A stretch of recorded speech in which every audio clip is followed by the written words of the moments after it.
Un an après la disparition d'Alain Delon, la bataille autour de son héritage n'en finit pas de faire rage. Les enfants du comédien, Anthony, Anouchka et Alain Fabien, peinent à trouver un terrain d'entente.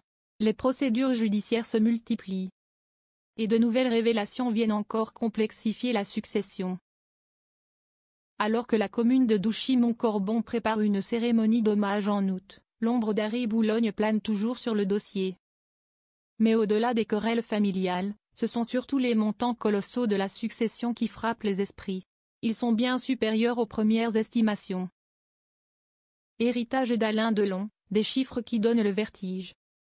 L'héritage d'Alain Delon est évalué bien au-dessus de 50 millions d'euros. Entre 150 et 250 millions d'euros, un patrimoine hors norme.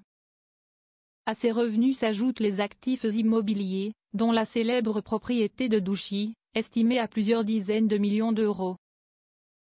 Les enfants se partagent 75% de la succession selon le testament. Le reste, libre de disposition, a été attribué à Anouchka Delon, ce qui lui confère près de 50% de la valeur totale des biens. Mais ces chiffres ne tiennent pas compte des droits de succession qui pourraient grimper jusqu'à 45% pour la tranche la plus élevée. Soit plusieurs dizaines de millions à régler au fisc français. En attendant, les héritiers perçoivent chacun 10 000 euros par mois ainsi qu'une avance de 100 000 francs suisses sur leur héritage.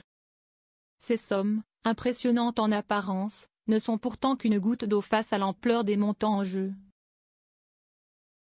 Une famille Delon déchirée et un avenir incertain. À cette complexité financière s'ajoutent des querelles incessantes entre les enfants Delon. Ils étaient déjà en conflit ouvert avant même le décès de leur père Alain Delon. Procès pour diffamation, plaintes croisées et révélations médiatiques rythment l'actualité familiale sur fond d'accusations d'emprise et de manipulation. Le cas d'Harry Boulogne, dont la reconnaissance de paternité reste suspendue, pourrait encore rebattre les cartes. Reste à savoir si la justice et le temps réussiront à apaiser ces tensions. Comme le résumait Anthony Delon, lucide sur l'ampleur du chaos.